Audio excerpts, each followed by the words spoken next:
Ты святой. Приди, Господи, во имя Иисуса Христа. И поставь печать свою. Аллилуйя. Слава Тебе. Честь Тебе. Хвала Тебе. Аллилуйя, Иисус. Спасибо Тебе, наш Бог. Благослови этот вечер. Благослови каждого человека. Благослови каждого присутствующего. Благослови эту атмосферу. Я поклоняю крови Иисуса. Каждого человека, каждую жизнь. Во имя Иисуса я славлю Тебя и поклоняюсь Тебе в этот час. И воздаю Тебе всю славу и всю хвалу. Аллилуйя. Аллилуйя. Дух Святой, приди к нам. Дух Святой, мы нуждаемся в Тебе. Я нуждаюсь в Тебе. Я жажду Тебя. Я ищу Тебя.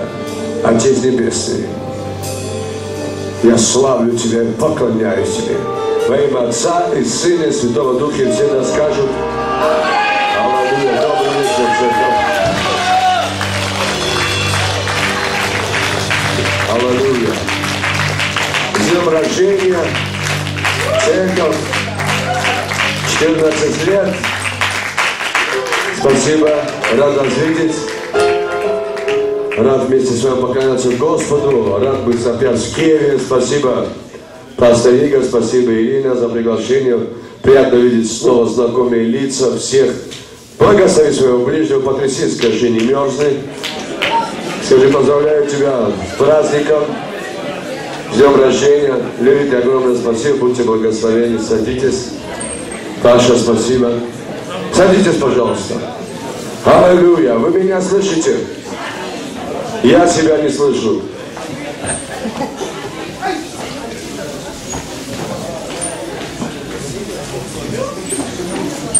Аллилуйя. Давайте откроем Евреям 11 глава 6 стих. А без веры угодить Богу невозможно. Ибо надо, что приходящий к Богу веровал, что Он есть, и ищущий Его Он воздает. Вы ищете Бога или нет? А? Библия говорит, если мы ищем Бога верою, Он воздает. Вера имеет воздаяние. Вера имеет награду. Без веры Богу угодить невозможно. Если мы хотим угодить Богу, нам нужна вера. Божья вера. Не человеческая вера, не душевная вера, не бесовская вера, не вера какой-то конфессии, а вера Божья, библейская вера, евангельская вера. Вот эта вера, она творит великие чудеса. Без какой веры Богу угодить невозможно. Потому что каждый имеет представление в своем сознании о вере. А вот в первом стихе и написано, вера же есть осуществление ожидаемого и уверенность в невидимом. В ней свидетельствовали древние, и верою познает, что века устроены Словом Божьим. Так что из невидимого произошло видимое. Без чего Богу угодить невозможно. Кто хочет получить от Бога благословение? Чтобы получить от Бога благословение, надо угодить Богу. Только верой. А что есть вера? Вера же есть уверенность в невидимом и осуществление ожидаемого. Без чего нельзя угодить Богу. Нельзя Богу угодить без уверенности в невидимом и в осуществлении ожидаемого. Без осуществления ожидаемого невозможно угодить Богу. Если ты хочешь угодить Богу, должна появляться уверенность в невидимом мире. И уверенность в невидимом Боге. Уверенность в том, что Бог есть. Этим все сказано. И ищущим Его Он воздает. Если я верю, что Он есть, то я буду искать Его. Если я ищу Его верою, то я имею воздаяние от Бога. У кого есть проблемы в своей жизни, поднимите руки. Опустите. Пастор, у тебя есть проблема, нет? Нога. Знаете, не только нога, много проблем у пасторов. Например, передо мной большая проблема. как принести реформацию в Россию, как строить мощную команду, как сделать, чтобы Господь двигался сверхъестественным образом, были божественные стандарты в моем служении, в моей церкви. Что делать, чтобы церковь росла? Что делать, чтобы церковь умножалась? Для этого всего нужна вера. Для этого необходимо увидеть невидимый мир. Необходимо видеть невидимый мир. И когда мы говорим уверенность в невидимом, нам кажется, что невидимое – это что-то пустое или какая-то пустота. Когда мы говорим «Бог есть, и ищущим Его Он воздает», и мы говорим о невидимом мире, не как о пустоте. Мы говорим о невидимом мире, что невидимый мир более реален, нежели видимый мир. И невидимый мир производит видимый мир. Все духовное в начале первично, а материальное, физическое вторично. Если я что-то хочу иметь в своей жизни, материально, физически, я должен это взять верою в Боге.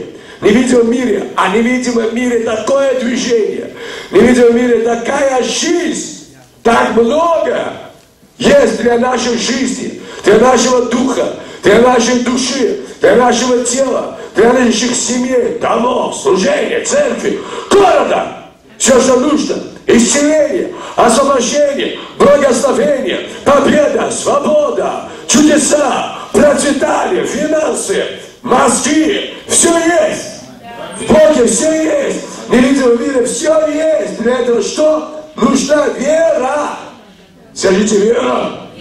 Еще раз, вера. Во имя Иисуса Христа. Мы должны изменить свое отношение к вере. Тогда изменится наше отношение к Богу.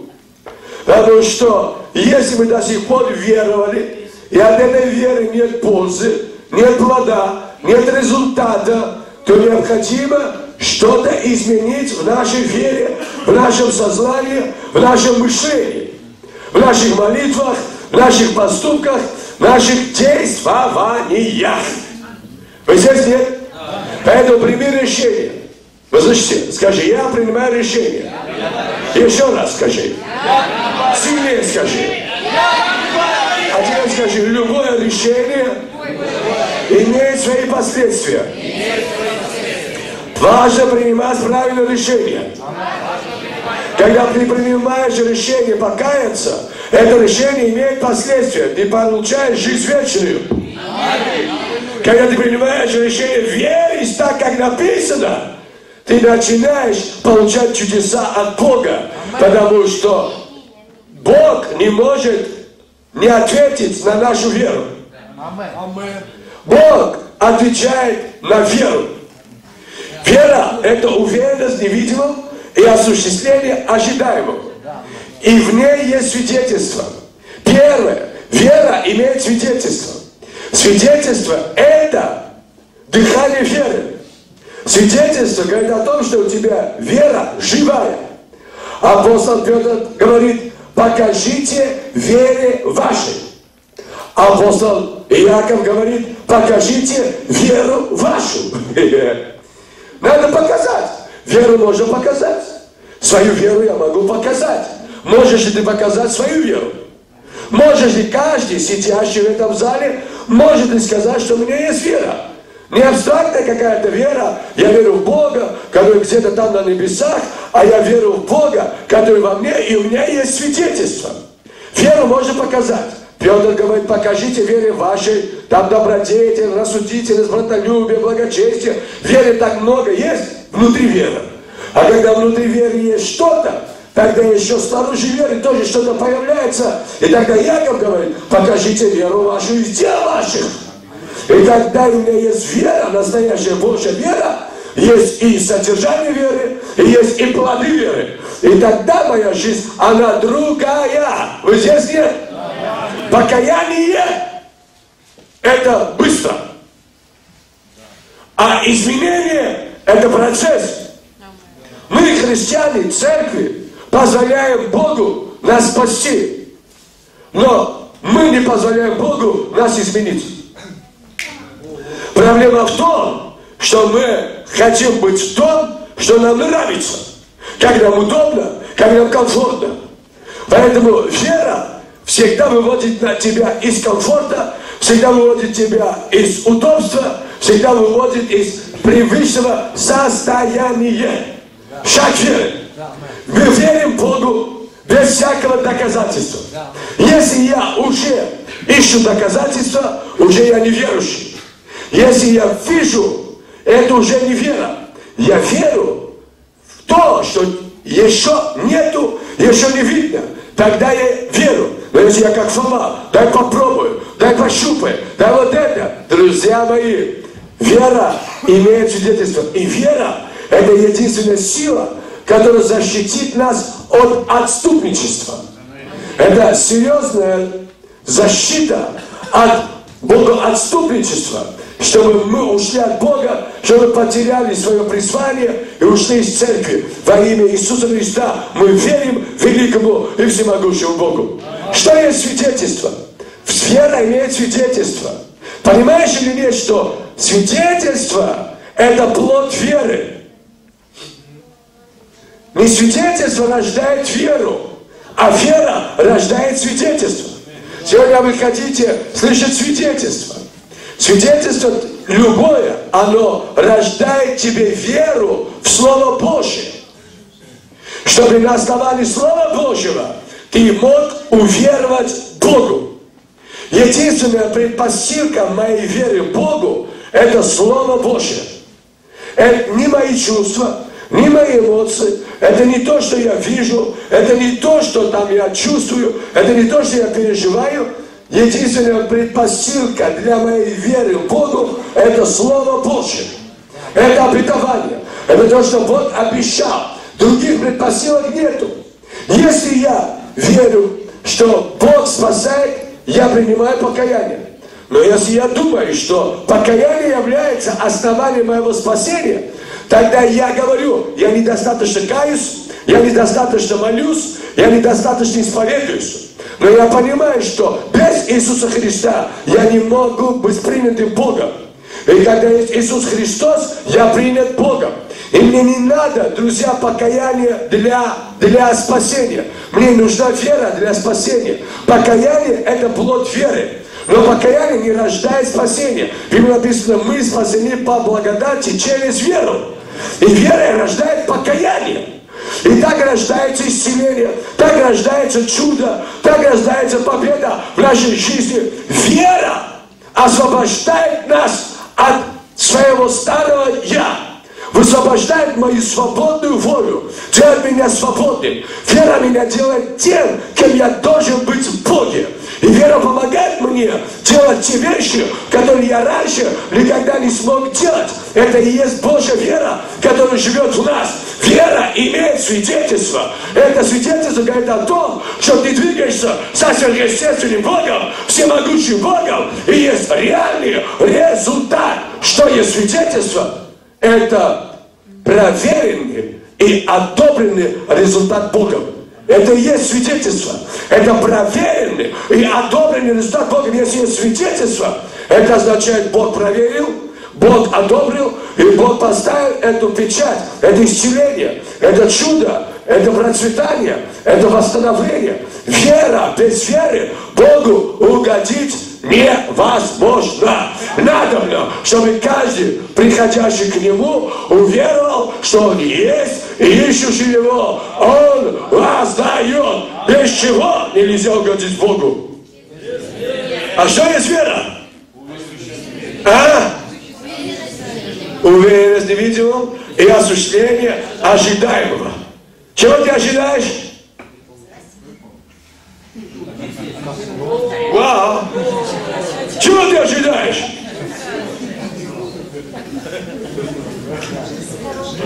Слышите? Слышите, нет? Я хочу разоблачить некоторые вещи, которые в нас являются ложной предпосылкой для веры. Потому что когда ты приходишь в церковь, проповедник верит, пастор верит, брат верит, и ты попадаешь в эту атмосферу веры, и ты получаешь поддержку веры. И есть поддержка, и ты думаешь, что поддержка людей – это основание для твоей веры. Поддержка не может стать основанием для твоей веры. Тебе нужна своя автономная, личная вера. Еще раз скажи, автономная вера. Здесь автономная вера. Быстрее скажите. Если у вас было бы автономное отопление, здесь было бы давно тепло. Из-за того, что у вас не автономное отопление, вы зависите от них, вы постоянно просите, у вас нет тепла, вы в холоде, в тулупе, мы здесь сидим и мерзнем. Вы здесь или нет? То же самое, когда у нас будет автономная вера, вы не будете ждать Рихарда Бонки, вы не будете ждать Бадавука, чтобы приехал и подключил отопление. Твоя вера подключит тебя к источнику, и будет у тебя тепло, горячо, ты будешь ходить в огне, ты будешь славить Бога, ты получишь свое чудо, исцеление, освобождение, потому что праведник своей верою жив будет. Праведник живет верностью Бога. Я верю Богу, потому что Он верит своему Слову. Я верю Богу, потому что Бог не обманет. Я верю Богу, потому что Бог честен. Я верю Богу, потому что Бог святой. Я верю Богу, что Бог верит. Бог верит. Верою познаем. Вы слышите, нет?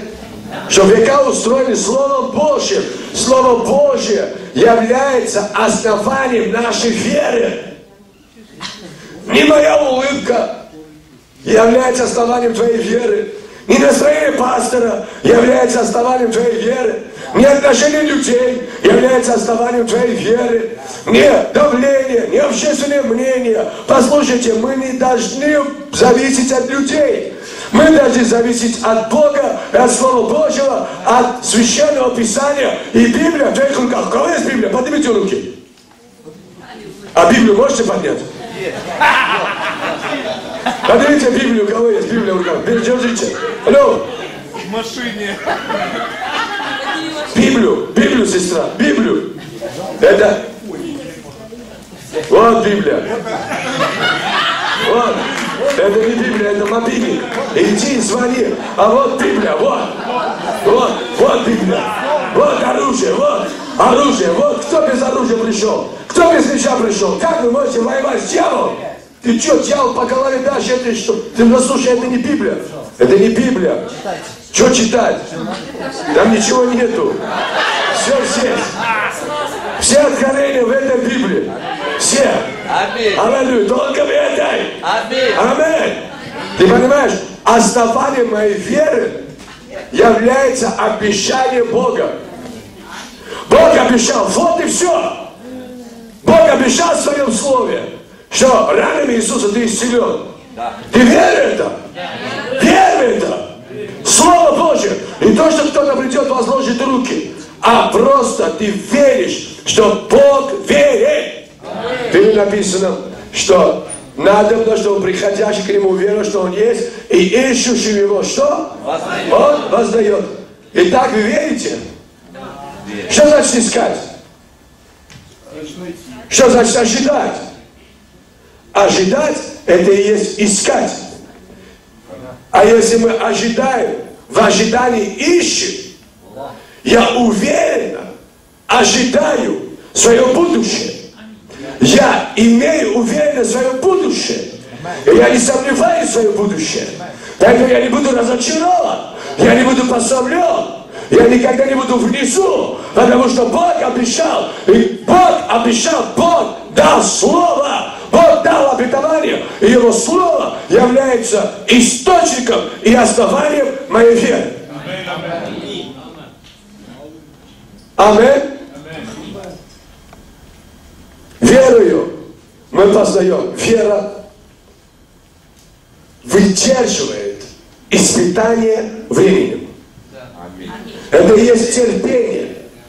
Терпение. Что есть терпение? Это и есть вера, которая выдержала испытание временем. Это и есть вера. А мы пришли, помолились Богу, а мы думаем, вау! Вау! Нет ответа. Ну о чем мне ходить в церковь? Это ты покаялся.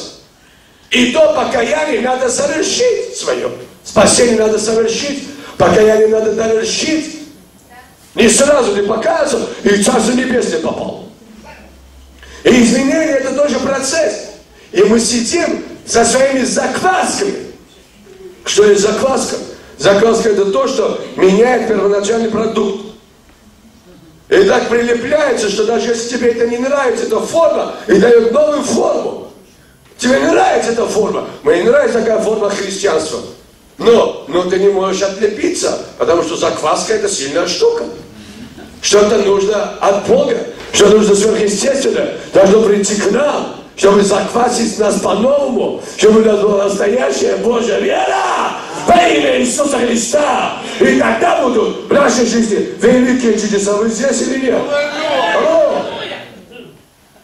Вот ты думаешь, что вот христианство вот такое, какое у тебя.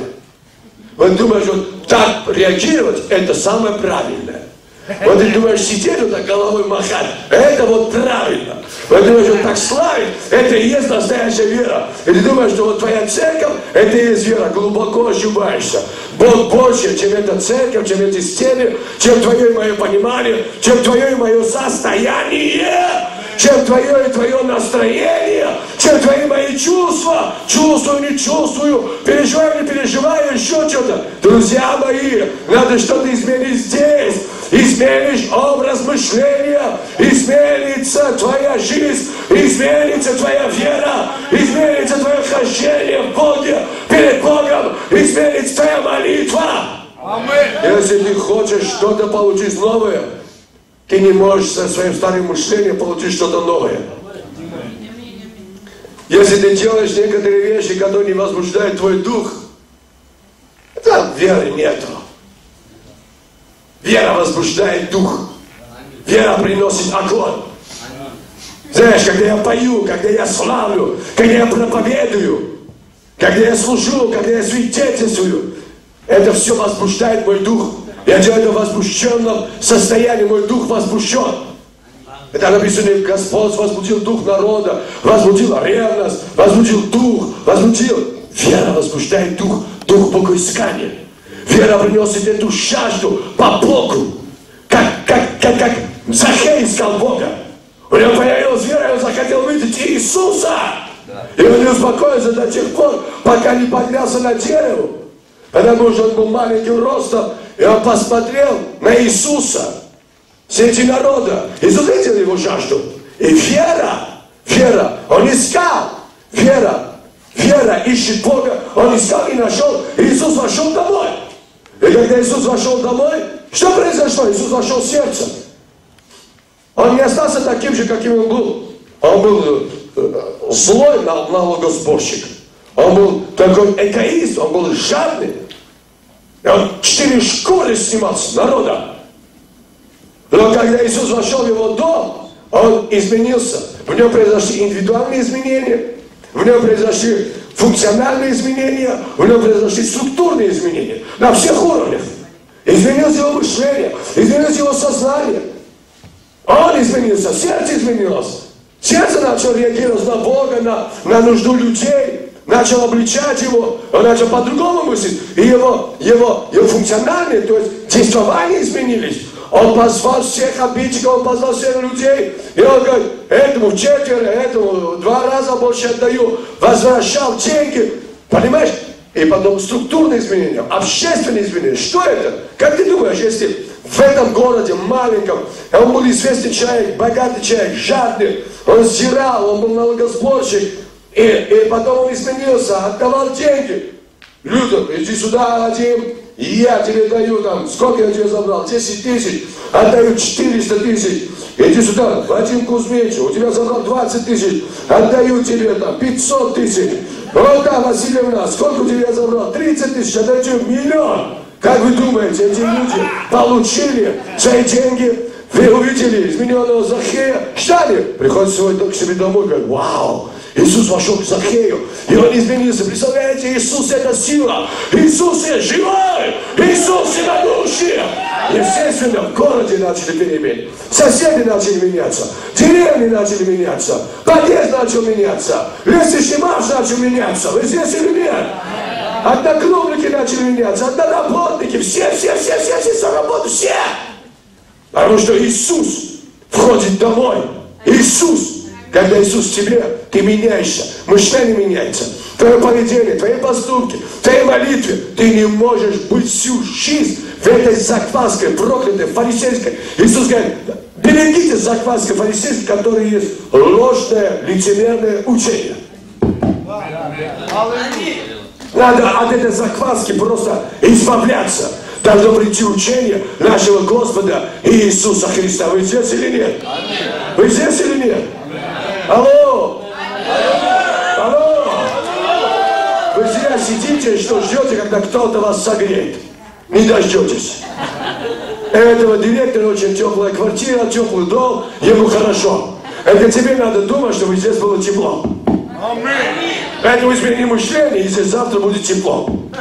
Сам создай тепло в этом зале.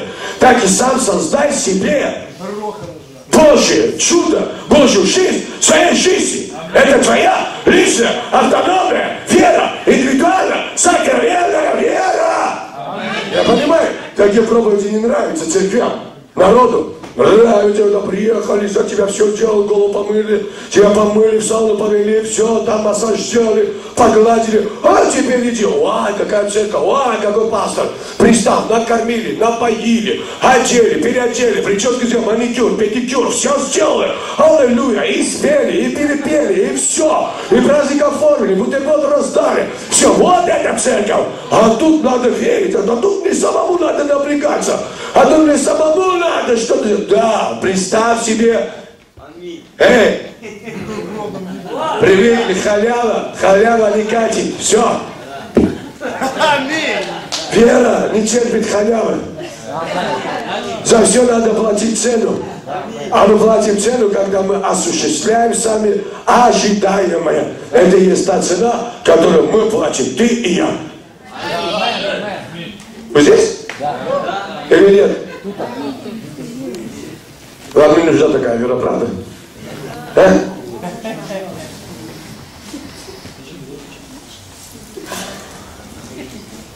Давайте откроем. Книга. Как там? Аввакум, да? Не помните? 2 глава. С 1 по 4 стих.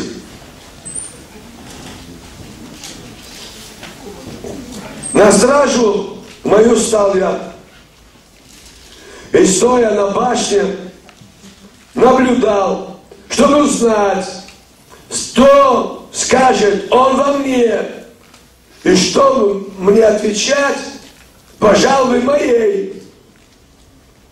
И отвечал мне Господь и сказал, напиши видение и начертай ясно на скрижалях, чтобы читающий мог прочитать ясно, просто, понятно. Вы слышите, нет? Ибо видение относится еще к неопределенному времени и говорит о конце, и не обманет. И хотя и бы замедлило, но обязательно сбудется и не будет отложено. Обязательно сбудется. Понимаете? И дальше написано, что праведник своей верою жив будет. Вы слышите, нет? Ты должен иметь тайную комнату. Аввакум говорит, на стражу мою стал я, на башню. Вы слышите? Что скажет Бог во мне? Что Бог говорит тебе? У вас есть тайная комната, но у вас нет времени для тайной комнаты. У вас есть Бог, но у вас нет времени для Бога, чтобы найти тайную комнату, чтобы иметь тайную молитву, личную молитвенную жизнь. Личную молитвенную жизнь. У нас нет времени. У нас Библия говорит, что осуществление ожидаемого. А мы настолько заняты, что нам некогда ждать. Мы никогда не ждем. Мы не умеем ждать. У нас нет терпения. У нас нет времени. Мы в этой суете. Мы учимся. Мы работаем.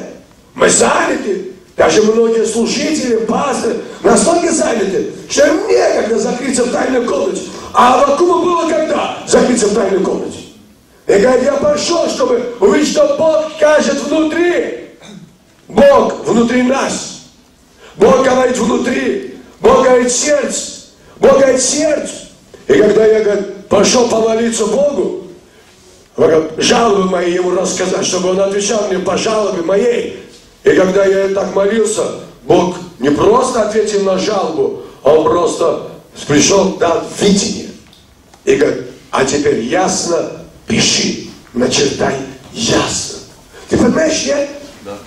У Бога есть видение для твоей жизни. У Бога есть видение для твоей судьбы. У Бога есть видение для твоего служения, для твоей семьи, для твоей церкви. У Бога есть видение для твоего города. У Бога есть видение. Ты должен видеть что-то от Бога в Боге. Вера видит. Вера имеет духовные глаза. Надо, чтобы приходящий к Нему уверовал, что нет, ищущий Его воздает. Ибо без веры Богу угодить невозможно. Без чего невозможно угодить Богу? Без видения. Ты не можешь угодить Богу. Ты должен получить видение по вере от Бога. И тогда ты приходишь с этим видением к Богу. Не со своим видением, не со своим представлением, не со своим пониманием, не со своим проектом, а с Божьим проектом. От Бога надо получить проект на свое служение, на прославление, на скинию, на ячейки, на попечительство, на молодежную структуру, на детское служение, на строительство церкви. В Боге есть ответ. И он говорит, вера же есть, уверенность не видел. Аввакум знал, что вера же есть, уверенность не видел. И надо прийти к этому невидимому Богу, в котором есть что-то, и он был уверен, что он получит от Него. Он говорит, я пришел туда к Нему, чтобы увидеть, что Он мне скажет. Я узнал, что Бог что-то скажет. И Бог тебе скажет о твоей судьбе, о твоей проблеме, о твоей ситуации. У Бога есть ответ для тебя. Ты ищешь ответа там. Никто не ответит. Только Бог знает твое сердце. Только Бог знает твое состояние. Только Бог знает, что у тебя внутри происходит. Никакой пастор, никакой человек, только Бог. И тебе нужно иметь вот эту веру, личные отношения, строить с Богом лично.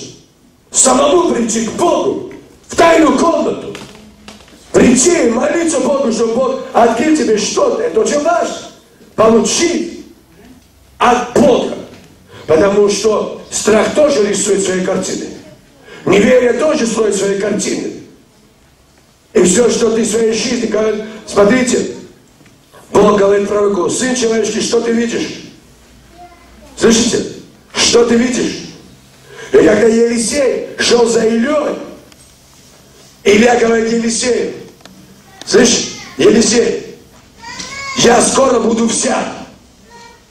Илья говорит, что дать тебе? Что ты хочешь? Что сделать для тебя? Илья не сказал, знаешь, Елисей, скоро меня похоронят. Знаешь, Елисей, я скоро умру.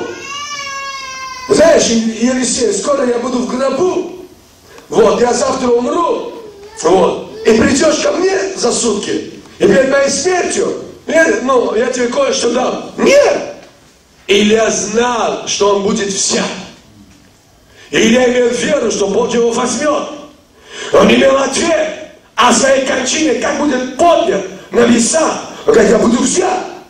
Он не сказал, что я перелечу. Он не сказал, что я на вертолете. Он не сказал, что там куда-то меня там увезут, или украдут, или убьют. Он имел веру. И Елисей говорит, я говорю, хочу дух, который в тебе, чтобы нам не было вдвойне. Он говорит, трудно, вот ты просишь. Но если увидишь, то получишь. А если не увидишь, то не получишь. Вы слышите, нет? Вы видите что-то, кроме меня в этом зале? Кроме своего носа, еще чего-то. Вы что-то видите, кроме себя в зеркале? Вот что видите, то и получаете. Вот приходишь перед зеркалом, стоишь, сережка, прическа, маникюр, педикюр, ой, блузка, ой, куртка, ой, платье, ой, костюм. Все имеешь. Все, что видишь. А все, что не видишь, ничего не видишь. Понимаешь? Но надо сидеть, жаловаться. Ой, это не так в жизни, то не так. Чего жаловаться на жизнь? Чего жаловаться на того, на того, на того? Все, что мы видим в своей жизни, ты получаешь. Помнишь, евреям написано, что Бог говорит Моисею: Моисей, смотри, все делай по тому образу, который ты видел, что на горе. Ты видишь какой-то образ, нет? Образ Христа где-то видишь, нет? Что какой ты должен быть, а? Вы слышите, нет, сестры, вы, братья, вы что-то понимаете, вы что-то начинаете, ведь нет? А? Вот эта слепота духовная, она должна уйти. Вера не терпит духовной слепоты. Без этого видения не угодить Богу.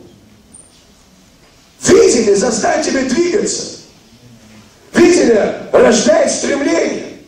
И человек, что видит, тому и стремится, туда и двигается. И Бог этому дает видение, говорит: да, может, это для далекого времени, но обязательно скучится. Первое, когда ты получаешь видение, во-первых, надо молиться, чтобы Бог открыл духовные глаза. Потому что Бог конкретно сказал через Илью: увидишь, получишь. Не увидишь, не получишь. Когда Лот отделился от Авраама, в 13 главе, помните? Помните, нет? А? Потом Бог говорит Аврааму: посмотри на север, посмотри на юг, посмотри на запад, посмотри на восток. И говорит, он не сказал просто вот с севера, с юга, с востока, с запада, что попало, я тебе дам. Он говорит: посмотри, и что увидишь, то и я дам тебе. Все, что ты увидишь, вот так, тоже ты видишь исцеление свое. Увидишь исцеление, получишь исцеление. Увидишь процветание, получишь процветание. Увидишь свое замужество, выйдешь замуж. Увидишь, понимаешь, ты свою женитьбу, поженишься. Увидишь свой бизнес, у тебя будет бизнес. Ты видишь, что у тебя пустые скамейки? Скамейки будут пустые. Видишь, что ячейка пустая? Ты приходишь, и ты знаешь, что опять вторник, приду, опять будет 2 человека.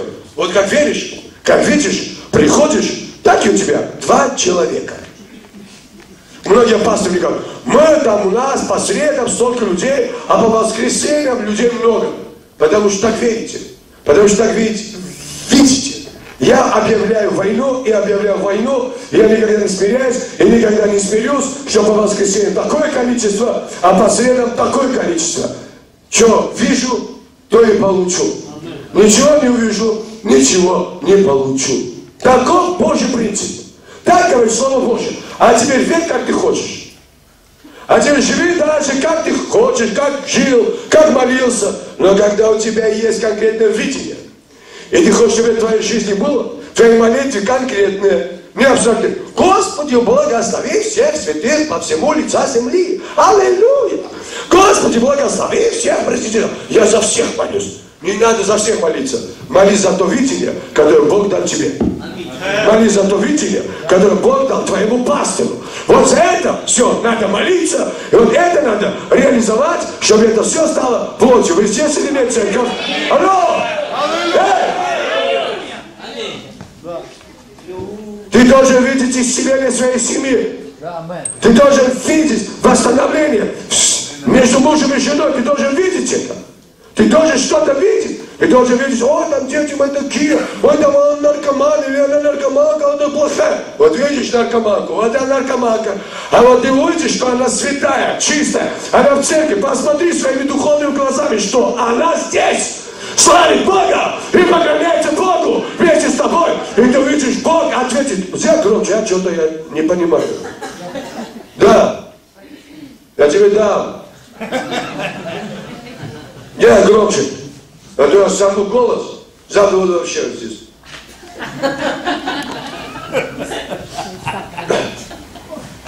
Ты должен видеть новых членов церкви. Ты должен видеть непоколебимую скинию. Ты должен видеть симфонический оркестр. Ты должен видеть здесь. Здесь что-то должен видеть. Алло, образ должен быть. Образ. Семейный образ должен быть. Образ служения, образ церкви, образ проповедей. Ты должен видеть, как бесы выходят. Иисус видел что-то? Знаете, за 20 лет своего пасторского служения я долго считал, это была сложная математика. Скорость падения дьявола. И я вычислил. Да, долго. Это вообще сложно. И я прочитал Евангелие Луки, он просто ответил. Иисус говорит, я видел сатану, спавшего с неба, как молнию. Скорость падения дьявола равно скорости молнии. Аминь. Это так сложно? В Библии ничего сложного. Да, мы сложные.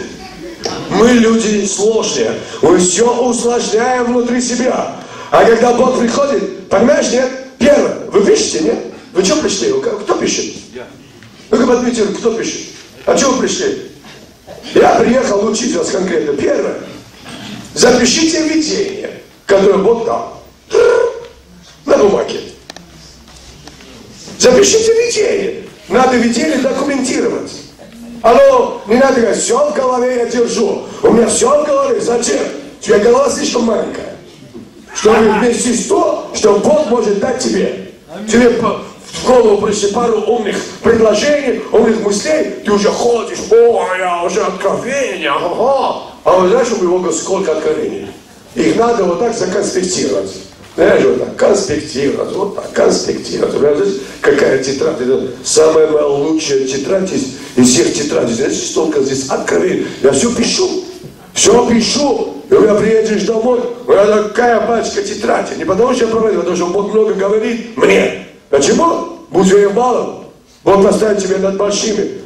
Вначале даст одно видение, Бог даст другое, Бог даст третье, четвертое, пятое. Сначала даст маленькое видение, потом большое видение, маленький проект, потом большой проект. Ты понимаешь, ты сидишь, смотришь на себя, ой, за голову схватился, я хожу в церковь. Ты должен понять, что у Бога великая судьба для тебя. Твое предназначение изменить судьбу твоего поколения, а ты пришел здесь, и ты не понимаешь, для чего ты здесь. Не важно, какой у тебя возраст, а твое предназначение изменить судьбу твоего поколения. И твоя судьба – это не эксперимент, а Божий проект. А чтобы познакомиться с этим проектом, необходимо пойти к Богу, к источнику твоей судьбы, к источнику этого проекта. Сейчас Бог, говори мне что-то о моем служении. Я устал от себя, я устал от всех этих проблем, от этих болезней, я устал от бесплодия, я устал от бездуховности, я устал от религиозности, я устал от этих поверхностей, всех их религиозных тупых молитв. Хватит! Я устал, живу в этой проклятой закваске религиозной, фарисейской. Хватит! Измени что-то во мне. Я согласен, измени меня! Измени!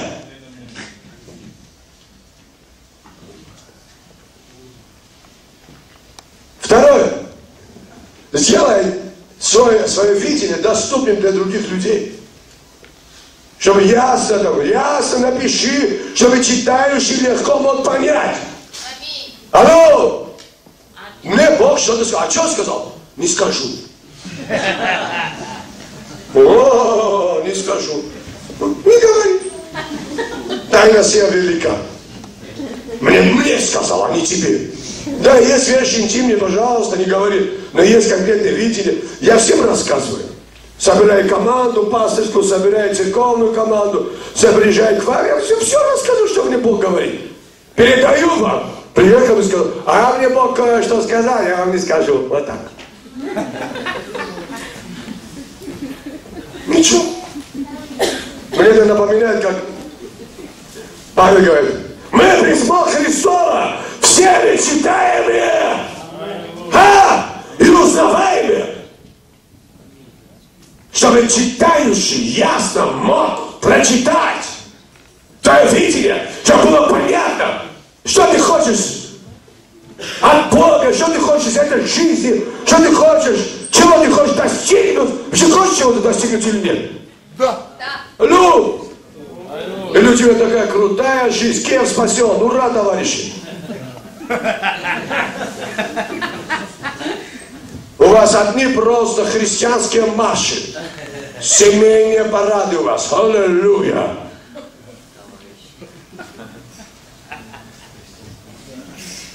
Твои родственники все в церкви славят Бога. Ты уже столько денег заработал, что ни одну синагогу уже строил. Ты уже просто поднял церкви протестантские, вкладываешь и вкладываешь. Чего ты успокоишься? Чего ты тут сисюкаешься тут? Здесь орать надо. Здесь кричать надо. В небеса. Бог. А что, Бог глухой, что ли? Нет. У тебя слишком много твердынь. От этого крика они рухнут. Все нереходы рухнут. Аминь. Крик — это плод веры. Надо узнать. Есть вера, есть крик. Нет веры, сисюханье.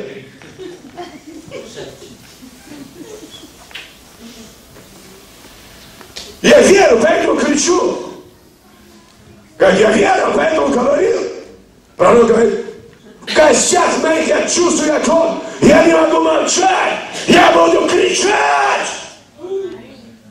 Когда есть огонь, когда есть Бог внутри, всемогущий, все Христос приходит, как я могу тихо? Я не могу. Да вот, как моя дочь. Мы взяли 2 девочек, благословили по 5-6, сейчас им по 6-7. И они неделю нас прожили. И одна говорит: я приехал домой, вечером утром уехал, вечером приехал. Говорит: папа, ты где был? Я говорю: в церкви был. Она: орал. Я говорю: нет, проповедовал. Орал. Даже ребенок понял, что папа не просто проповедует, а орет. Потому что достучаться хочет до каменных сердец. Этот молот, как Богодя, как ты в моих руках, как молот. А молот, когда берешь кувалду, кто кувалдой работал здесь? Алло, мужики, вы должны меня понять. Вы не приходите кувалдой.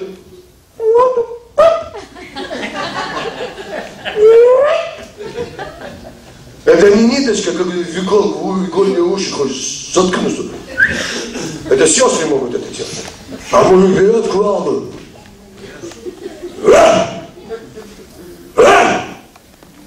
Вот когда кувалдой бьешь, рычишь, кричишь, и много энергии. Понимаешь, работать надо. Когда ты видишь видение, когда ты видишь Бога, когда что хочет от тебя, и так много еще надо делать, а так много еще не сделано, а еще людей мало. Я не могу успокоиться. Поэтому я двигаюсь, поэтому я пишу, поэтому я... Что делаю? Третье. Делюсь с другими. Заражаю, рассказываю о научно-практических конференциях. Я рассказываю о новом видении от Бога. Как спасать внуков. Как спасать других бабушек. Найди другую бабушку и заражай. За этой благословенной заразой. И все верующие должны быть заразами. И все заразы да скажут: а если ты не зараза, ты не верующий. А пастор вообще должен быть занудой. А если пастор не зануда, он не пастор. Какой пастор?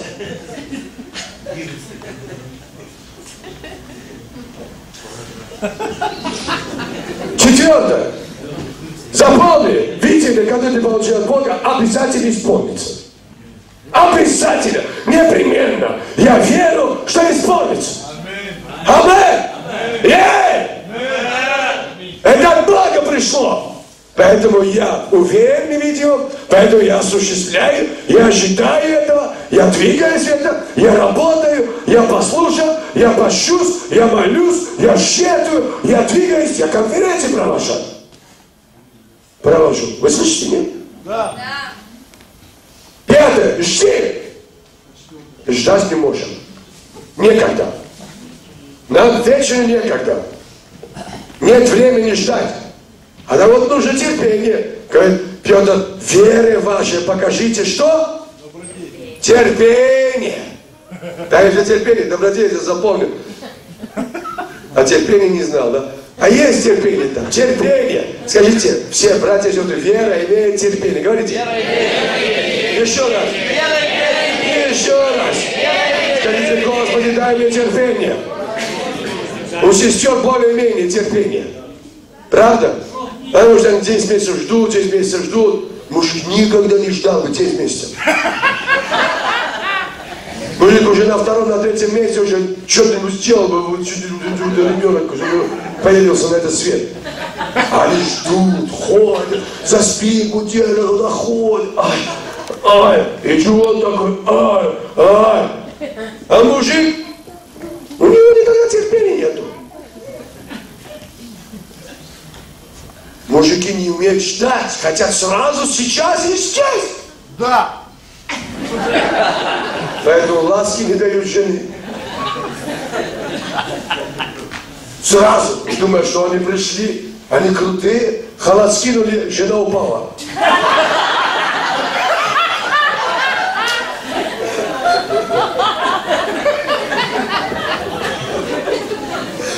Но не понимаешь, что ты не удивишь своим достоинством. Женщины любят душами, ласки, романтика, любовь, внимание. А у мужиков терпения нету, некогда. Я с работы пришел, я кушать хочу. Утром опять за работу, на молитву, все, давай, иди сюда.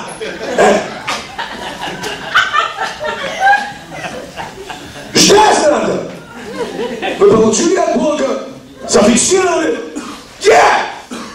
Ты обещал, исцеление, чудеса. Где муж? А он есть. Кто верит, что? Сестры, здесь есть незамужние? Поднимите руки.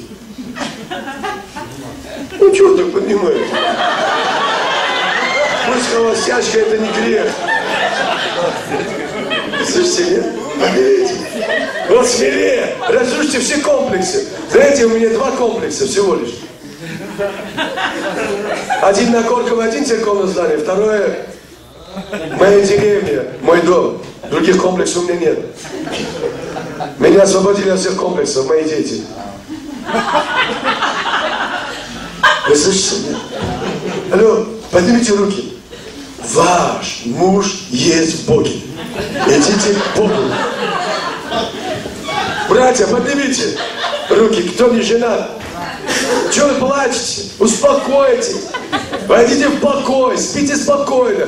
И проснетесь, с одного ребра не ставит. И вот из этого ребра сделает тебе. Понимаешь, жена твоя в твоих ребрах. В твоей грудной клетке, брат. Успокойся. Ищи Бога. Ищите Его. Получите видение от Бога на свою жизнь. Слышите, нет? Зрение, вот это, вот так положи руки, пальчики на свои глаза, вот это. Скажи, это зрение физических глаз. А видение, это глаза сердца. Понимаете, есть просто глаза, которые просто смотрят, они обычные, их много. Глаза, которые просто смотрят. Я помню, когда я проповедовал, вот у меня, брат, ты всех меня напоминаешь, всех моих, ну, кого я знаю, вот, афро, братья, афро, надо быть политкорректным, да, вот, эти Руфусы напоминаешь, Шимона-Бука напоминаешь, вот хорошие братья, ну, один, я проповедовал однажды, и вот он, Руфус, он в Латвии, пастор, и он сидел на переднем ряду, и все слушание для меня казалось, что он спит, он просто вот так. Сидел вот так, и вот с закрытыми глазами, не кричал, ничего просто. Вот. Служение закончилось, я говорю, он говорит, спасибо за служение, спасибо большое, хорошее слово, хорошее. Я говорю, как ты можешь сказать хорошее слово, что все служение спал? Он говорит, а я не спал. Пока ты проповедовал, я слышал слово, и Бог мне говорил о тебе что-то. А теперь слушай, что мне Бог сказал о тебе. Он кое-что увидел, Бог ему кое-что показал. Понимаешь? И он говорит, Бог мне сказал, ты как Самуил. Он еще так говорит, скажешь, будет, значит, будет. Скажешь, не будет, значит, не будет. Я взял это пророческое слово. Я живу сейчас этим. С этого момента все, что я не говорю, будет. Все, что говорю, не будет. Не будет. Вам лучше со мной дружить.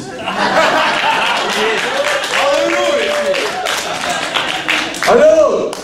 Вы здесь, нет? Аллилуйя! А глаза, которые смотрят, они обычные. Глаза, которые видят, они редкие. Редкие глаза, которые видят. Смотрят все. Часто меня, вот моя жена говорит: дорогой, там из кухни принеси это.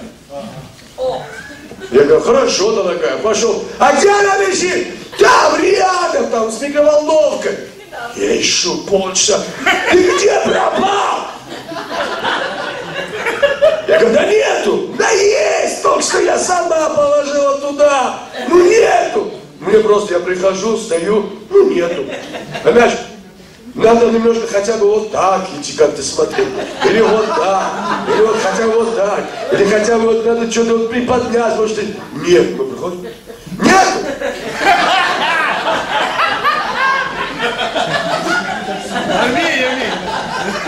У мужиков глаза только для того, чтобы смотреть.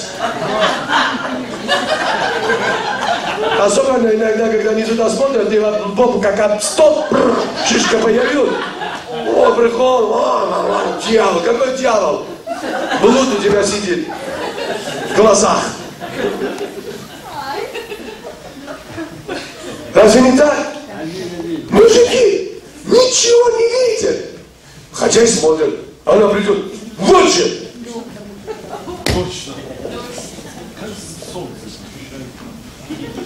Поэтому позволь, чтобы видение твоего сердца сняло ограничения твоих физических глаз. Хватит, понимаете, вот ходить по этой земле. Бог говорит: я даю тебе силу приобрести богатство. Превосходство христианина заключается в том, или почему он бизнесмен? Ты проходишь по этому асфальту, асфальт, бизнесмен проходит, говорит: это деньги. Бизнесмен видит деньги, а ты просто посмотрел на асфальт. Ты на жизнь смотришь, просто. А надо научиться видеть на жизнь, на Бога. Надо научиться видеть. Понимаете, нет, видеть, что это от Бога. Бог это и есть вера. И когда все, что ты увидишь в Боге, в вере, и у тебя будет видение, ты будешь фиксировать, ты будешь молиться, будешь пророчествовать. Может, это попозже, но сбудется, не может не сразу. А может, это обязательно слово станет плотью. Он сказал Аврааму: все, что ты видишь, я дам тебе. Все, что ты видишь, Бог тебе даст. Видишь Киев? Даст. Видишь Украину? Даст. Львов? Даст. Улицу? Даст. Район? Даст. Землю видишь? Даст. Здание видишь? Даст. Увидеть значит овладеть. Если ты увидел, ты уже получишь. Ты получишь. Увидел исцеление, чудо, освобождение. Знаете, друзья, недавно произошла такая, скажем, можно сказать, беда, но наша клавишница Татьяна Гурулева, она обследовалась с мая по август этого года, и врачи ничего не обнаружили. Наши врачи, она обследовалась в онкологии 3 месяца. Ну, и мы чувствуем, видим, что сестра, хорошая, верная сестра, она немножко подуставшая, вид никакой, лицо никакое. Говорим: давай езжай на Камчатку, там у нас здесь церковь, там есть хорошие там люди, принимай ванны, отдыхай, эти горячие воды, это вот все. Ну, в отпуск, короче. Она едет туда, там в этой церкви, оказывается, есть сестра, она гинеколог, и ее на проверку, на обследование, и СОС, прямо СОС, кричит СОС. У нее рак 4-й стадии, метастазы уже в брюшной полости, воды и до 6-го ребра в легких. Метастаза пошла. Это, представляете, с мая по август обследовали врачи, ничего не обнаружили. И вот такая беда. И когда эта новость пришла, мы ее оттуда отправили из Камчатки прямо, билеты взяли в Москву в институт. Мы уже ей сделали квоту, уже там все договорились, обследовали и в институте подтвердили это чудесно. И оттуда возвращает ее в церковь, в Благовещение, чтобы я там приняла химиотерапию. Приезжает в больницу, больница отказывается ее принимать. Иди умирай.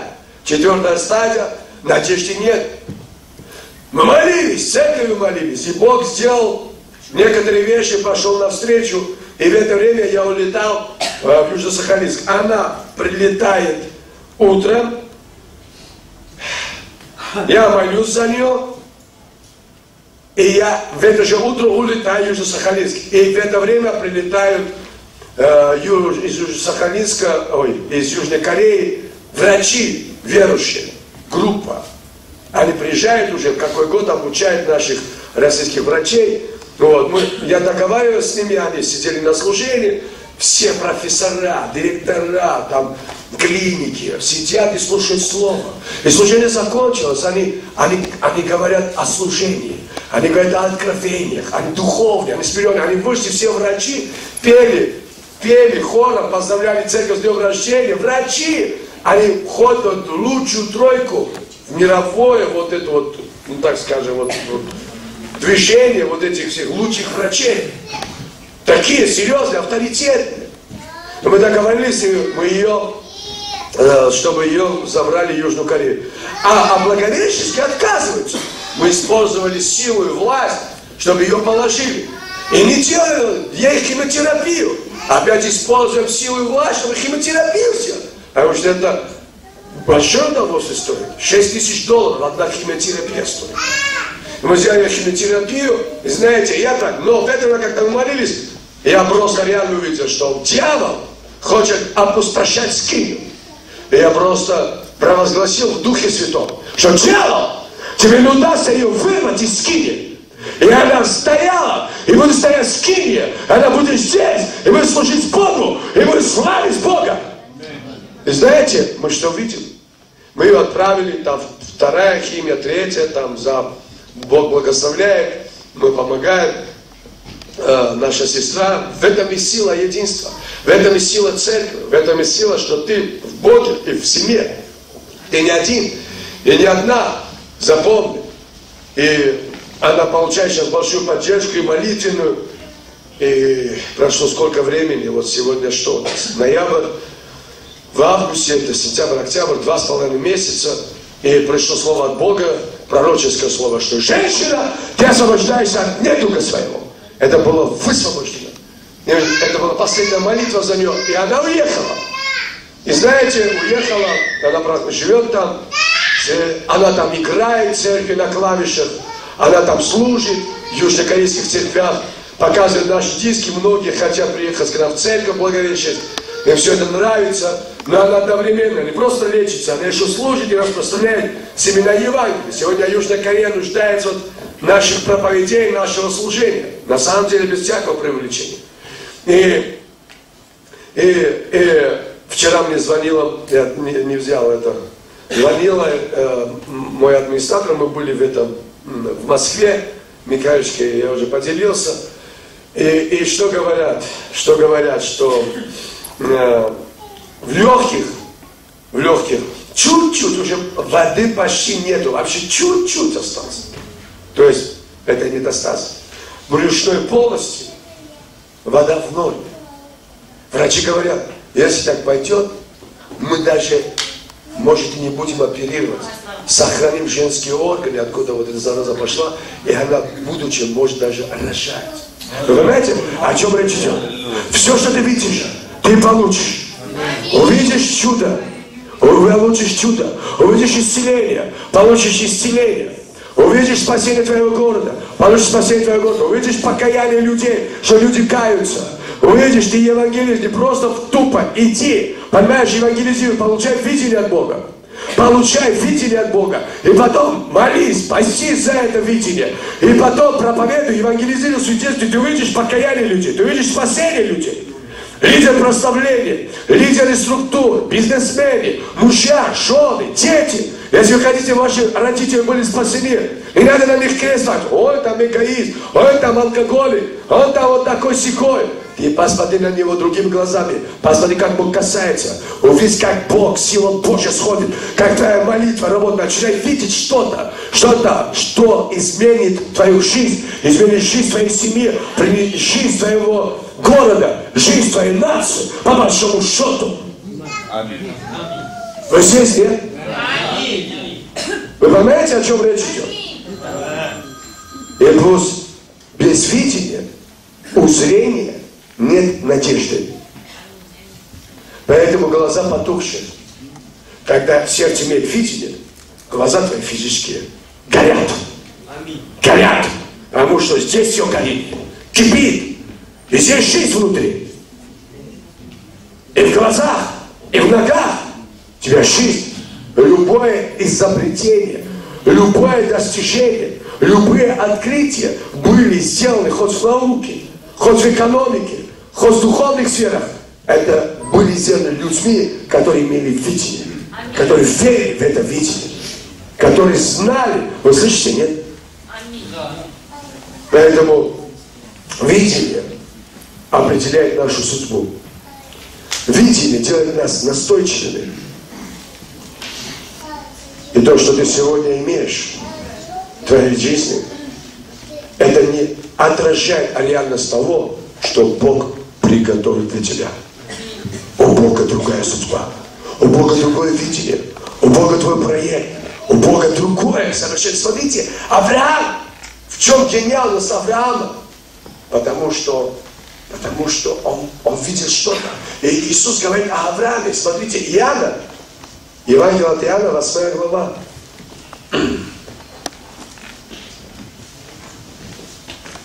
Вы получаете что-то? 8:56. Смотрите, Евангелие от Иоанна 8:56. Авраам, отец ваш, рад был увидеть день мой, и увидел, и возрадовался. Иисус говорит о Аврааме. Авраам, он разговаривал с фарисеями. Они говорили, что о, мы дети Авраама. О, мы тоже христиане. О, мы тоже церковь. Но они говорили, что мы дети Авраама, но они ничего общего с Авраамом не имели. Они ничего общего, кроме генетической связи, что они физические евреи, что они духовного ничего не имели от Авраама. У них не было видения Авраама, у них не было веры Авраама, у них не было понимания Авраама. Какие дети Авраама? Какие христиане?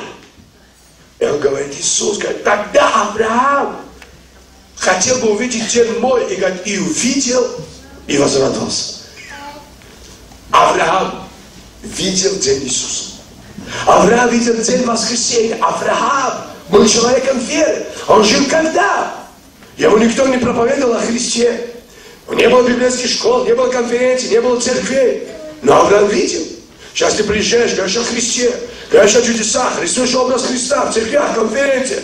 Вы смотрите через проповеди, через диски, через какие-то там социальные, там, не знаю, интернет, еще что-то. Смотрите, и все равно ничего не можем видеть. В чем дело? Видим только мы, смотрим своими физическими глазами. Мы не включаем веру. Мы включаем наши сердца, чтобы видеть что-то сердцем, уверовать сердцем верой, устами исповедуем. Это и есть вера.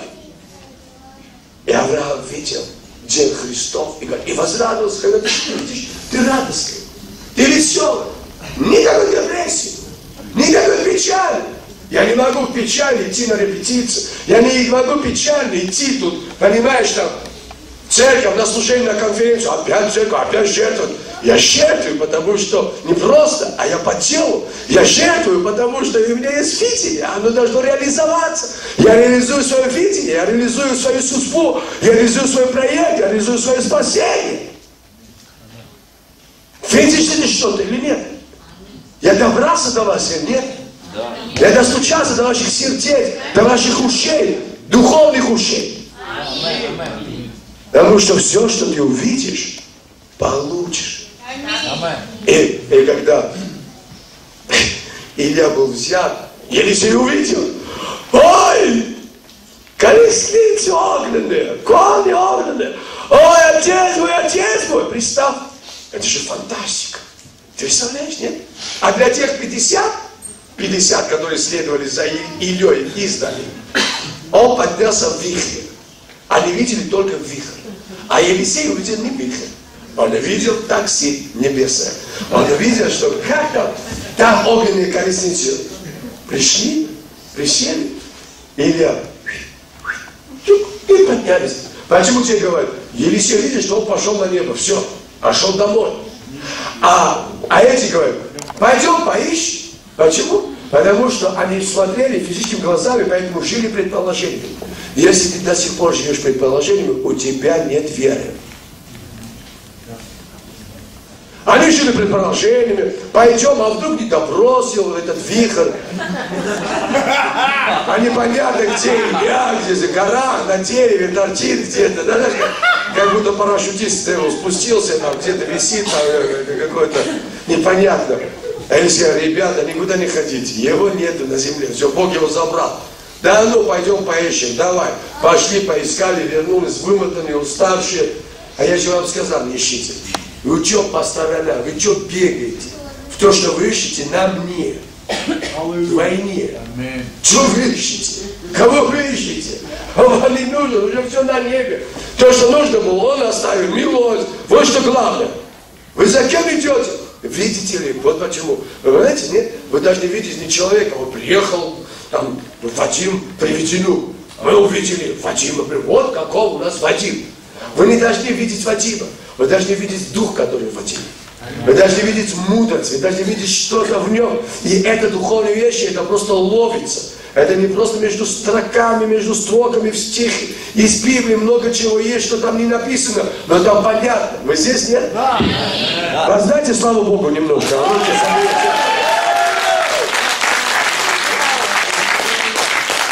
А то я сегодня воздучил, говорю.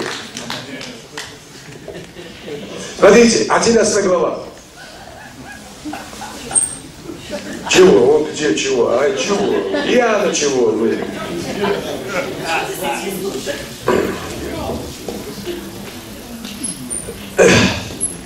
С 39 по 40.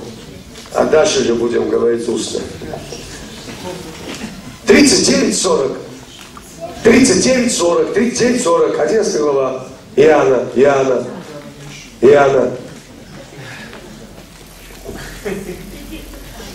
Иисус говорит, отнимите камень. Сестра умершего Лазаря, знаете, да? Марфа говорит ему, Господи, уже смердит, ибо 4 дня, как он в гробе. Иисус говорит, отнимите камень. Иисус не задал вопрос, смердит или не смердит. Говорит, отнимите камень. Она говорит, смердит. Я когда дальше не прочитал, 8:56, Иисус говорит, вы дальше читайте дома, Иисус говорит там, Авраам видел меня мой день и возрадовался. Ты что, возомнила себе? Ты что? Тебе даже 50 нет, ты что, видел Авраама, что ли? А он не сказал, что я видел Авраама, он сказал, Авраам видел меня. Да, аминь. Да. Но фарисеи перевернули, да. Ты что возомнил? Ты что себе представляешь? Вообще тебе молодой, ты еще. Тебе 33, а ты говоришь, я видел Авраама. А он не говорит, что я видел Авраама, Авраам видел день мой. Даже не меня, а день мой. День видел, день Христа. А здесь то же самое. Говорит, отними камень, говорит, смерти. Вот тебе говорят, делай нечего, смерти, проблема, хватит свои доводы. Ты понимаешь, нет? Сколько можешь? Тебе говорят одно, ты третье. Тебе говорят другое, ты свое. Надо же верить слову Господа или нет? Аминь. Иисус говорит, отнимите камень. А она говорит, смердит уже 3 дня там, в гробу там. Что там Иисус там? Не парься. Иисус сказал ей, не сказал ли я тебе, что если будешь веровать, увидишь славу Божью? Понимаешь, кому когда-то Бог что-то сказал. Отметьте. Ну а что делать с вами? По-другому никак.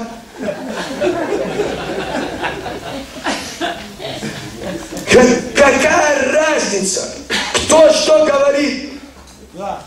Какая разница, где что происходит?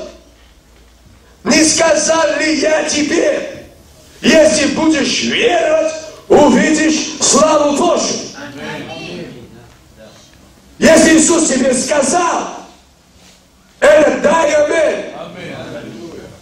Если Иисус скажет, что если будешь веровать, увидишь славу Божию, значит увидишь славу Божию. Но без веры не увидишь. Вера это видеть. Вера это видеть воскрешение Лазаря. Вера это видеть воскрешение своей судьбы, воскрешение своей мечты, воскрешение своего служения, воскрешение своей семьи, воскрешение всего, что умерло внутри тебя, что умерло в твоем служении, в церкви. Это увидеть воскрешение, то увидеть славу Божию. Вера, не сказал ли я тебе? Я говорю, отними камень, все, отними. Я говорю, слава Бога, слава. Я говорю, жертвуй, значит, жертвуй. Проповедуй, значит, проповедуй. Аминь. Не сказал ли я тебе, если, есть условие, если будешь веровать. Потому что Иисус, Он знает, что без веры Богу угодить невозможно. Не угодишь. Если будешь веровать, увидишь славу Божью. И он там, читайте дальше сами. И там он, эти отняли камень, наконец-то, после такого напора Христа. Он мог бы сказать, да ну, не веришь, он заставляет верить. Он хочет, чтобы верили. И когда Аврааму Бог сказал, от тебя произойдет 1000, а от тебя произойдет там много-много отцов, множество народов. Авраам, ему 90 лет, а Иисус, Бог ему говорит, отцом множество народов. Какой я папаша, даже одного ребенка нет. А тут множество народов. Он говорил ему, когда? В 12 главе, 13 главе, Бытие, 19 главе, они еще ржали, Сара вместе. Смеялись. Это был смех неверия. Вы знаете, я был в холодных залах.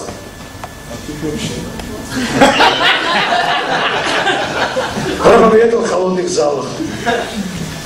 Знаете, новогоднюю ночь мы в церкви мы служили. Там такая жара стояла. Там так славили люди. Даже если Бог не может заставить славить Его, холод хотя бы в пинка, нет, еще больше закрываемся. Холодно, не будем, да слава Бога, реагируй так, грейся. Кто мешает тебе? Нет. Я знаю, когда внутри есть вера, есть закон. Что-то во мне живет, настоящий от Бога. Я реагирую, я живу. Это откликается внутри. Да. А когда вижу пустое, что ты видишь? Пустое. Ничего. Тебя вижу. И твой крик слышу. Правда, твоя дочь говорила правду, что орешь. Вот что орешь. Как будто кроме вот этого ничего нету. Хотя я не ору, у меня ораторство.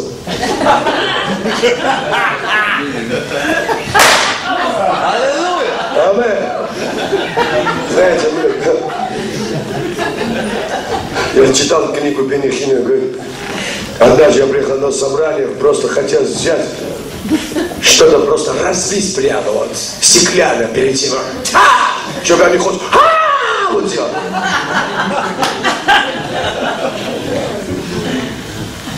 Вы слышите, нет? Бог учил веровать Аврааму. И сегодня Бог учит веровать. И потом Исаак рождается. Исаак рождается, и Бог говорит, принеси жертву. Издеваешься. Только что появилась надежда. Исаак, через него семя мое будут умножаться, стану отцом множества родов. И тут, понимаешь, принеси жертву. Исаака, принеси жертву. Так долго ждал, 99 лет. Ему было 90. Ты понимаешь, я вообще, понимаешь, Сара, 90, читать внимательно Писание, когда написано, что она смеялась сама над собою. Неужели сама буду кормить грудью?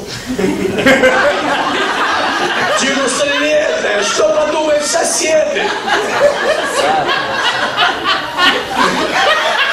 Читайте, так написано в Библии. Да, Библия. Представь, и там, не знаю, до какого возраста она кормила. Там написано, что когда ребенок отрок был отнят от груди. Он присосался Исаак. И никак не могли отклеить этого парня отрока. И Бог говорит, принеси жертву. Принеси жертву. И он утро. Он даже Саре ничего не сказал. Потому что Сара сказала, это не от Бога. Меня слушай, я сейчас говорю от Бога. Я говорю сейчас от Бога. Бог и через меня говорит, не только через тебя. И это мой ребенок. Я родила 90 лет, не ты! Ты что? Ты себя представляешь? Ты только семя дала, а я родила, обнашил 90 лет. И Бог настолько великий, всемогущий, что Сара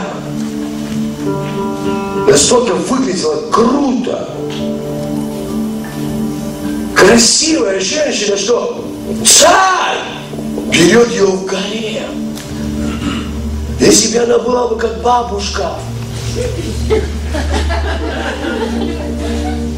царь не брал бы ее в гарем. Я не говорю первый раз, я говорю второй раз, когда ее взяли в гарем. Жить по обетованию, быть верующим, иметь Слово Божье, это великое достоинство, достижение, благословение, это счастье, это наше будущее. И Бог говорит, Авраам, принеси Исаака. Как? Это же моя надежда, принеси жертву свою надежду.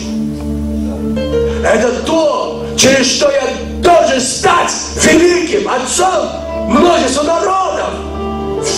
Отцом всех верующих. Принеси жертву. Принеси семя.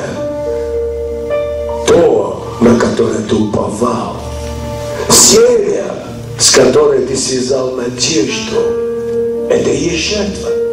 Когда ты приносишь жертву, и ты не связал надежду с этим семенем, это не жертва. Жертва. И Авраам рано утром встает и идет с Исааком, разговаривает, общается. Он знает, куда ведет своего сына, а сын еще не знает, но по дороге догадывается. И отцовское сердце. Не только, что он отец, там, это семя, это будущее, это вообще он должен принести жертву, как ягненка. Он должен принести, он должен пролить кровь своего собственного ребенка, собственного сына. Но Авраам, он был крут тем, что он, во-первых, видел день Христов. Во-вторых, он ожидал, евреям читает 11 главу, он ожидал города, основание которого художник и строитель Бог. Авраам видит. Что мы видим сегодня, кроме своего Киева, кроме Крещатника, кроме своих этих магазинов, кроме своих грязных улиц? Что вы видите? О, это холодный зал. Друзья, это не просто холодный зал. Мы здесь собираемся, здесь испытывается, закаляется наша вера. Потому что мы видим город. Это то, о чем говорил Иоанн, Откровение, небесный Иерусалим. Авраам уже видел. Авраам видел День Христов. Авраам видел, что там Бог себя воскресит Исаака, сына своего. Поэтому он вошел в послушание, он видел воскресение Исаака. Он знал, даже если он принесет жертву, Бог все равно воскресит. Он верил в обетование, он верил в Слово Божье, он верил в то, что Бог ему сказал. Поэтому Авраам стал отцом, поэтому это вменилось ему праведность. Авраам, он показывает нам принцип веры. Библия. И он принес жертву. Он принес, внутри принес жертву. Он отказался. Он отпустил Исаака, он отдал Исаака Богу. Морально, психологически, душевно, духовно. Все он пережил. Он пережил физически. Он пережил. Все внутри. Это нелегко было. И он сделал это, потому что он видел. Он видел нечто больше, он видел нечто дальше, он видел нечто глубже, чем семья, чем физические отношения, чем отец и сын. Авраам, видишь ли ты что-то сегодня? Видишь ли ты этот город, основание которого строитель, художник Бог? Видишь ли ты, что мы здесь временно? Видишь ли ты День Христов? Видишь ли ты, что Иисус, если пришел один раз, первый раз, придет и второй раз за своей церковью, за тобой, и Он придет за теми, Евреям написано, за ожидающим. Вера и есть осуществление ожидаемого. Ожидаешь ли ты Христа? А когда ты ожидаешь Христа, и ты это осуществляешь, для других ожиданий легко осуществить и двигаться. Это и есть вера. И Авраам принес, он пришел, положил Исаака, связал, поднял нож. Он поднял нож. Он не просто руку поднял или ремень. Сегодня многие не могут даже своих сыновей наказывать по слову Господню, потому что слишком, в кавычках, любят псевдолюбовь к своим детям. Я не буду наказывать своих детей, потому что мои родители меня не наказывали. Так и губят детей. И он отдал Исаака. И когда он отдал Исаака, поднял руку, ангел приходит. Вот жертва. Убери Исаака, положи агнец. Понимаешь, Бог никогда не подведет. Бог всегда вовремя приходит на помощь. Бог всегда благословляет жертву, смирение, послушание. Это и есть вера. Надо, чтобы приходящий к Богу уверовал, что Он есть, и ищущий Его Он раздает, ибо без веры Богу угодить невозможно. И все, что не поверит, это грех. Все, что не поверит, это грех. Молишься, не поверишь, грешишь. Прославляешь Бога, не поверишь, грешишь. Жертвуешь, не поверишь, грешишь. Кричишь аминь без веры, грешишь. Пишешь, конспектируешь без веры, грешишь. Все, свидетельствуешь, грешишь. Делаешь добро без веры, грешишь. Все, что не поверит, грех. Вот почему нам нужна вера. А вера в Боге.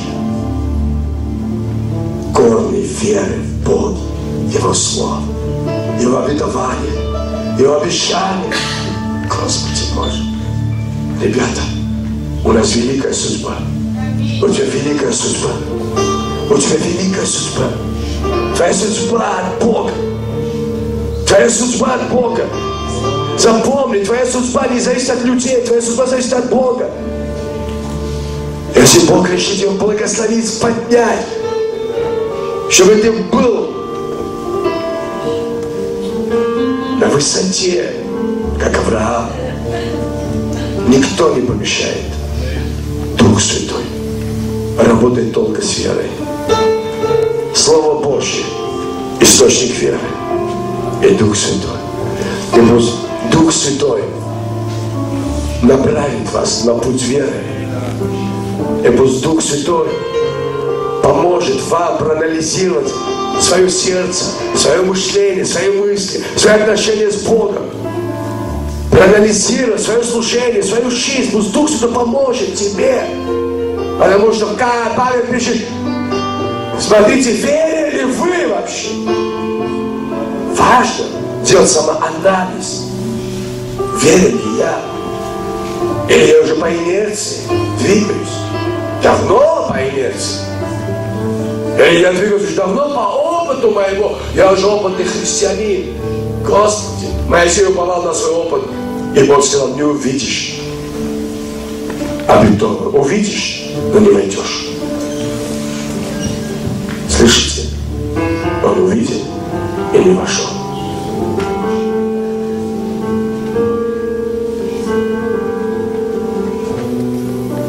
Потому что уповал на опыт, а не уповал на слово, которое Бог сказал ему. Бог сказал, ударь. Бог сказал, скажи. Казалось бы, все равно же потекла вода. Результат же есть, какая разница, какие методы. А у Бога есть. У Бога есть разница. Это у тебя разницы нет. А у Бога всегда есть разница. Методы для Бога важнее. Важно послушание. Вот в чем разница. Чтобы явить Его святость, это и есть вера. Вера уповает на святость Бога. Вера хочет явить святость Божью. Когда я верю, когда я послушан, я являю святость Божью в моей семье, в моем доме, в моей деревне, в моей церкви, в моем городе, в моей стране. Верь, не сдавайся. Продолжай. Что как это видение исполнится. Жди непременно. Исполнится, не будет от меня, не будет. Не будет от меня, говорит, не будет отменено. Все, что Бог сказал, это произойдет. Абсолютно все. И запомните, мы видим сегодня, к сожалению, что только тьма сгущается, а мы не видим, что свет Божий все еще ярче и ярче проливается на эту землю. Надо видеть свет Божий. Надо видеть положительную сторону жизни в Боге. Я хочу сказать некоторым людям, в твоей жизни уродливая жизнь твоя, плохая твоя жизнь или первая часть твоей жизни плохая заканчивается. Начинается вторая часть твоей жизни. Благословенная, благословенная, красивая жизнь в Боге. Это только начало. Это только старт. Мы только начинаем верить. Я говорю, мы только начинаем верить, мы только готовим свои сердца, мы только готовим свое сознание, свой разум. Мы еще не верующие. Мы еще не видим то, что видели деяния апостолов. Хотя многие современные, мне один говорит, многие американские проповедники говорят, что 21 век – это век той церкви, которая более прогрессивная и продвинута, чем церковь первоапостольская. Я говорю, вау. Я согласен даже на то, что было деяние апостолов. Аминь. Ни больше, ни меньше. Я согласен. Я не хочу быть такой продвинутой церковью 21 века. Я хочу быть такой отстойной, как деяния апостолов. И мне вот так достаточно, чтобы тень проходящего Петра исцеляла людей. Чтобы платки, ремни, шнурки апостола Павла исцеляли людей. Когда он говорит, о Бог мой, храни нас. Что ты видишь? Что ты видишь, сестра? Что ты видишь, брат? Что ты видишь, видел прославление? Что вы видите, левиты, музыканты, Паша, что ты видишь? Какие концерты, какое поклонение? Видишь эти христианские фестивали? Видишь эти праздники поклонения по всей стране? Где ты себя видишь? Где ты себя видишь? Где? Где ты себя видишь? На это будешь работать. Это будешь утверждать. Где вы себя видите? Бизнесмены. Где вы себя видите? Лидеры. Где? Что вы видите? Видите ли вообще что-то? Или просто мы пришли на очередную конференцию, на очередной праздник, на очередное служение. Я просто случайно попал сюда. Вера не для случайных людей. Вера – это сознательное хождение с Богом по этой земле. Слава Господу! Слава Его имя! Иисус жив! Он всемогущий! Он сверхъестественный! И последнюю фразу, которую я скажу, и с чем я закончу.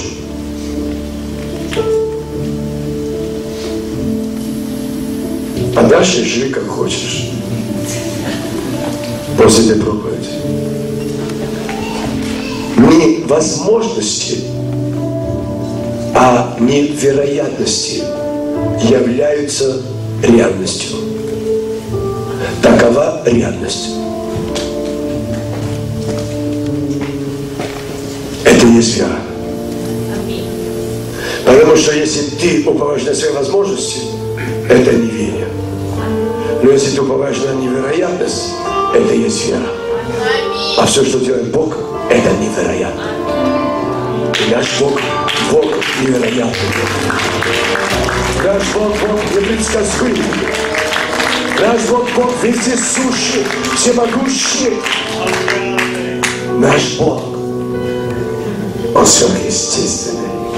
И твоя нога, Бог из себе. Сверхъестественный, веришь ли ты? Твоя нога.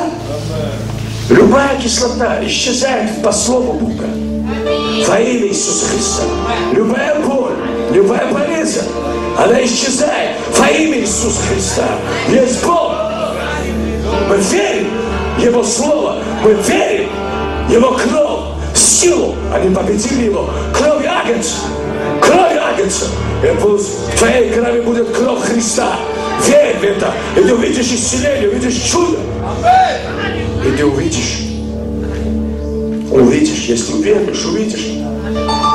Это однозначно, это беспроигрышный вариант. Это беспроигрышный вариант. Я говорю, это беспроигрышный вариант. Это не вопрос, будет или не будет, это вопрос будет. Это не вопрос, произойдет или не произойдет, это вопрос произойдет. Я перед вами был в Санкт-Петербурге. И после служения подходит одна сестра с ребенком. И говорит: пастор Михаил, вы в прошлом году были. И вы молились за мое бесплодие. Вот ребенок.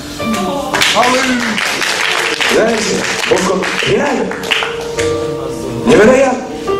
В августе я был в Армении. И не было служения, даже не было богослужения. Была домашняя ячейка, и две армянки стали на колени. И говорят: у нас бесплодие, помолись, пожалуйста. В августе этого года помолиться. Не потому, знаете, я не уповаю на свою молитву. И мне звонят, одна уже 3 месяца беременна. Нет ничего невозможного для нашего Бога, которому служим ты и я.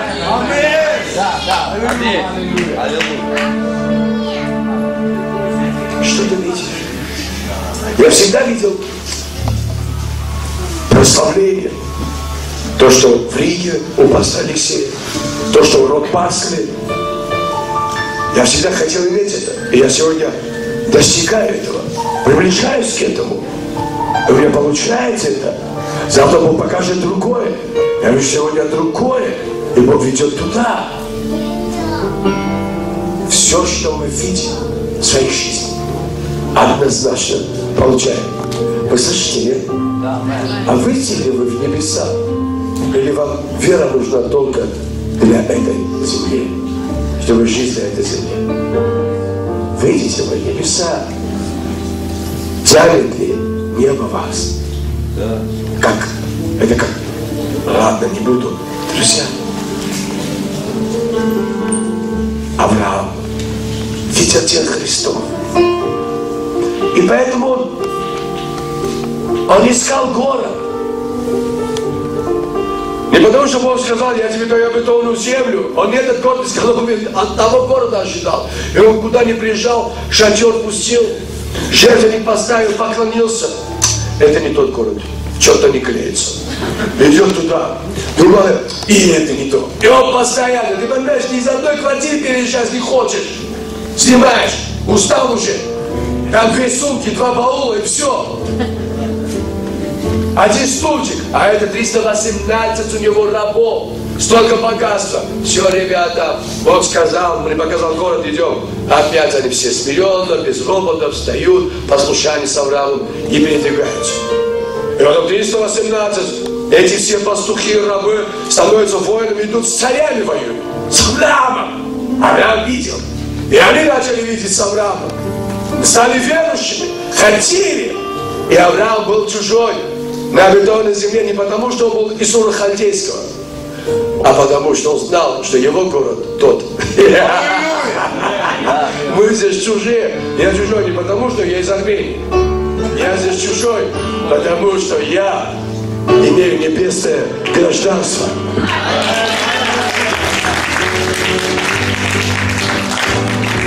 Амен.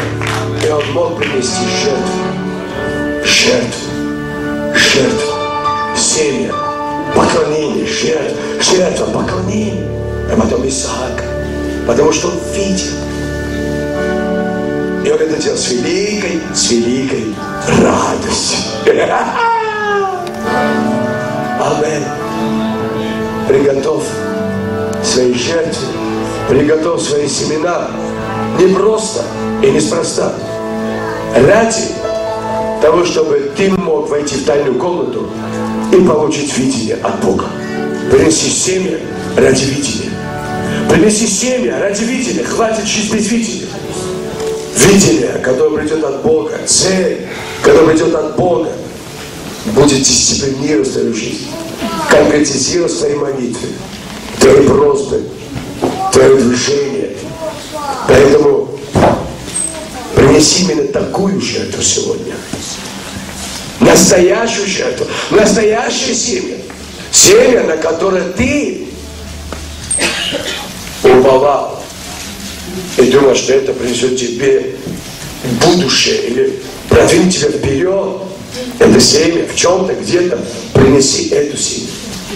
Это семя принеси Богу. Ради видения, потому что видение больше. Смотри, в видении столько сил дало Аврааму двигаться. Столько было стремления у Авраама. Столько было энергии в нем и веры в нем. Когда Бог говорит, знаете, мы сколько раз семью приносили жертву. Я всегда говорю, если ты приносишь жертву, твоя семья не плачет, дети не плачут, жена не плачет, это не жертва. Сколько, все должны плакать. Все. Сколько раз мы приносили жертву, все мы плакали. Все плакали. Несколько раз. Но мы никогда не проигрывали. Никогда. Авраам не проиграл, выиграл. Гедеон не проиграл, выиграл. Илья не проиграл, выиграл. Принеси эту жертву прямо сейчас. Где у нас жертвенники? Служба порядка. Кто пожертвовал, встаньте, а пару биг-вокалов поднимитесь на сцену. Давайте поклонимся Господу. Завтра мы продолжим с вами. Подними руки Господу, закрой глаза и начнем молиться. Иди к Богу, как Авакум говорит, пойду я к Богу. Посмотрю, что Он скажет внутри. Поднимайте руки Господу. Закройте глаза. Начинайте молиться Богу. Молитесь о своей судьбе, о своем служении. Просите у Бога видение. Видение на церковь, видение на структуры, видение на служение, видение на призвание, видение на семью. Попросите видение на бизнес. Попросите у Бога этой мудрости, этой картины. Аллилуйя. Пойте. Есть песня у вас на сердце? Пойте эту песню. Я сказал, поднимите все руки, закройте глаза. Вам уже не должно волноваться, где что происходит. Вам нужен Бог, и вы будьте на страже, идите на эту башню и молитесь Господу. Аллилуйя, Иисус, мы славим Тебя. Всемогущий царствует, возглаве своей наш Бог, всюду сильный, любящий, всемогущий Бог.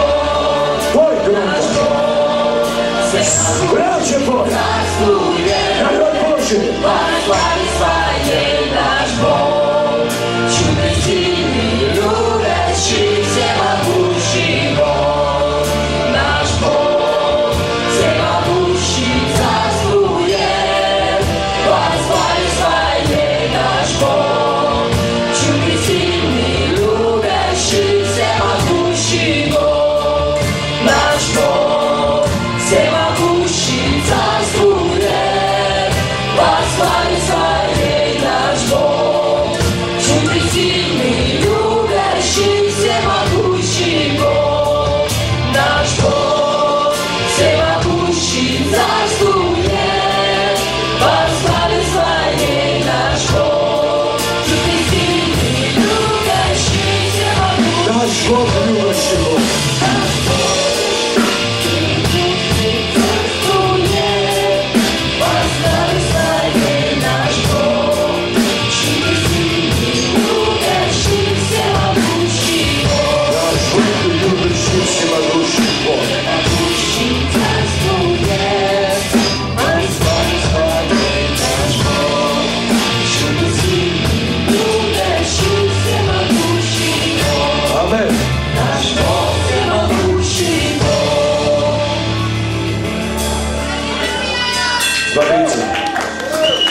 Смотрите, в Листре некоторый муж, не владеющий ногами, сидел, будучи храм от чрева матери своей.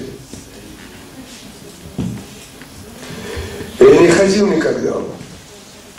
Он слушал говорящего Павла, который взглянул на него и, увидев, что он имеет веру для получения исцеления, и сказал громким голосом: тебе говорю во имя Господа Иисуса Христа, встань на ноги твои и ходи. И он тотчас вскочил.